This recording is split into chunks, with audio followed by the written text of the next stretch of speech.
Hello, Ed Boy. I needed content because I didn't record anything this week for the Friday segment. So instead we have a tier list of what I expect to be playable post AGOV. AGOV gives a lot of cool engines, a lot of new cards for a lot of decks, puts a lot of new decks in the spotlight. So I wanted to talk about what I am expecting to be fire and what I expect to be complete dog water. We'll start with Runic for Hire. Runic for Hire is really good. It's just more for hire just isn't enough anymore. And Runic itself is getting countered pretty heavily by a lot of scarier cards in the game. Rika, if your name is not exactly Jesse or you don't live in Europe, I would not recommend playing Rika. I don't know why this deck still gets stopped. This deck is completely shit and is so reliant on draws. I have no idea how this deck wins. Next segment, start off with Flu. So wish it was like a little bit more. I'll be real with you. Flu still bricks so hard. They don't have an easy way to search anything in their deck, which is good. This deck should not be easy to play. This deck should be a struggle. You should be expecting to lose with this deck the majority of times. The only reason it gets a lot of wins right now is because it plays Shifter in main and it can do it pretty easily. Next up, Runic Stun. Runic Stun is a little bit different than Runic for Hire, which is why it's separate. Runic Stun gives you a lot more options to just play stun tools. You will play skill drain. You will play a lot of just shit that is really cool. It will get you wins that are just so cheap and it's so annoying. Scareclaw. Scareclaw is like cool. I love Scareclaw. Scareclaw's a really neat deck. I wish it did more than just be Baguska 2.0, but for what it is, it's so actually fun to play. The field spell isn't so broken that it like ruins the game, but also gives you enough like comeback material just from the field spell alone. It's cool. I like it. We'll go to the mid-rangers now. This is like, you could play these pretty reasonably at most events. I would not recommend them still, but they're pretty good. We'll start off with Vanquish Souls. How does this deck top? This deck is so bad. The reason we don't play it in the TCG or the OCG, the TCG doesn't have exactly max C, which would be your earth target majority of time. Instead, we play something like Ghost Spell or something. So now Vanquish Souls just has like the only staple card being Ash Blossom in their list, and they're starting to cope with like stuff with like Kashtira. It's fine. I just wouldn't recommend it. TG. A lot of the Synchro combo piles I'm going to be putting in this tier alone. We'll talk about them all separately a little bit. TG is really cool. I expect to do a lot.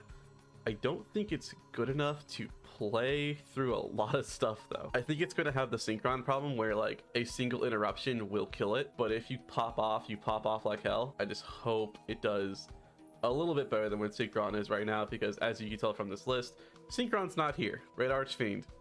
Archfiend's cool. I will be real with you. It's combo potential. It's so extendy. It's great. The new structure decks went so hard in fixing this deck. The only issue is that in order for this deck to be good, you need to play like Bestials, and that's fine usually, but also sometimes you'll just like die to something like an Ash Blossom or like an Imperm on Bone Archfiend. Let's go on to Mannadium. Mannadium is the only like other Visas deck that like actually is like balanced and like reasonable, and that's just because synchros by themselves are the most uber balanced cards because they need exactly a tuner, and the only card that's finally broken that is like such a meta staple. It's fucking wild. I think Mannadium is crazy. It's just like, if you're playing a synchro deck, the real big segment about them all is that they will just die to a Nibiru in the wrong moment. You can theoretically get Barone out pretty safely, but you guess what that is a target for? That's right, it's exactly Lava Golem. Next up in mid-range, Salad. Salad's cool. I like it. Its problems are more baked into Link summoning, a more extended form of synchro summoning at this point that lets you just fuck around and find out. I like it. I just wish Salad did more than just set 2 negate traps, but it's fine. It's good enough. Dark World.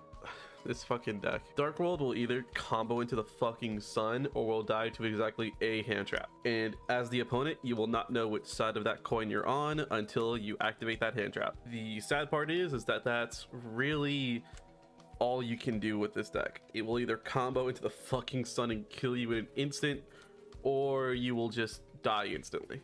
I wish there was something better about it, but it's not really great. It's just draw infinitely and hope to God it works out. Infernoble.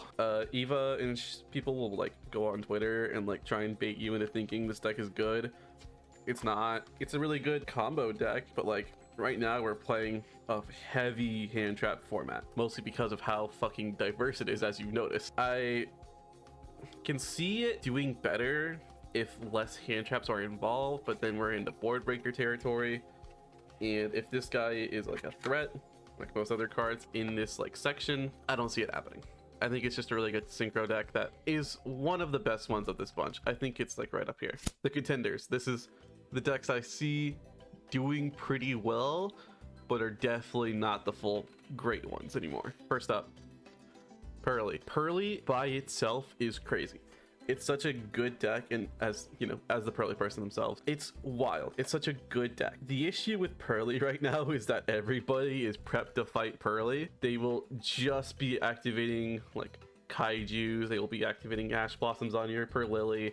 They'll be like imperming it. They will be doing everything to stop you from hitting your combo. And that hurts. It hurts a lot. I think Purrely, when there's like a more generalized format and a more selected best decks, I think the deck will go crazy. Currently, all it really does is just summon towers and passes. And I think once we start figuring out ways to make the negation be pretty safe plus another interaction on the board, I think that's when Pro is gonna go crazy. Dragon Link's so cool. The issue with Dragon Link right now is that it will brick you into heaven and back if you do not draw the right cards. The chaos space and Bastille limits genuinely did hurt this deck so much more than people want to realize. It isn't just like an extender into heaven and back. No, the chaos space card alone shut down this deck. It could still pop off, yeah, but now it's like really scared of like ash blossom and stuff now too. Branded Chimera, damn, this deck's cool. I want to say it's like got a problem.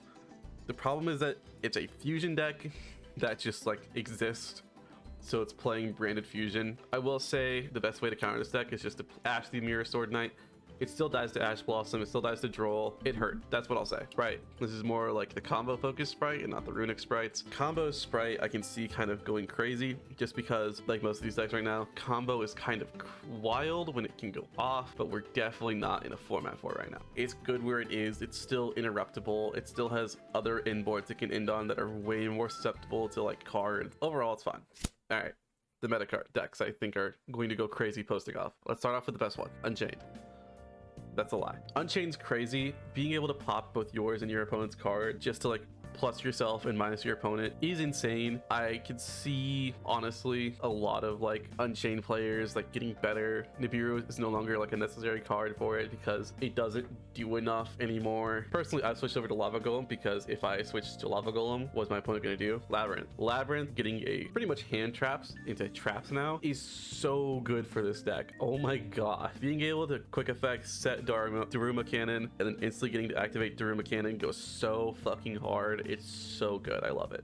The only problems with Labrynth right now is that, again, we're playing a lot of Bastille, we're playing a lot of DD Crows for another deck that we're about to talk about, so it does have like a little bit of problems with that. Also, Evenly Matched is slowly coming back into the format because a lot of decks really don't like any of the top decks, but it's fun. I like it. Next up,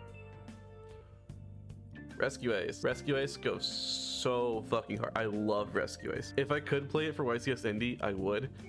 I would not be able to, sadly, but it goes so, especially with the new Diabellstar engine, this deck wanted that like consistency so bad. Just with Diabellstar, you can set up you have another way to just automatically set up the hydrant, and that just like fully kills any like consistency with this deck's problem. It's great. I love it. And then finally we have the main runner of the deck that makes everybody want to just cry themselves to sleep seeing it fucking back. Tier Limit, it's back. Are any of us actually surprised? They really didn't hit this deck enough. Sure, they banned like the 3 scariest cards and then like limited everything else. I am still someone on the board of saying they should have never printed any of the Ashiju Shufflers or anything like that. If those cards got banned like they've been banned in OCG and in Master Duel, I would not be surprised. Those are genuine problem cards, and once they are gone specifically, the deck will crumble, genuinely. But that's my list. That's all I think of this crazy format. I think there's so much playable, and way too much of it is way too good that it just kind of like hurts. You can't really build for like any of the mid decks, even though you should be expecting to play them. You can't really build for all the contenders because they all play different enough. Can't even build for all the meta decks the same way. Labrynth still like wants something completely different than the other 3 combined. That's all I gotta say. I hope you enjoyed. I'll talk to you next time when I have like better content, but that's all I got right now. See ya.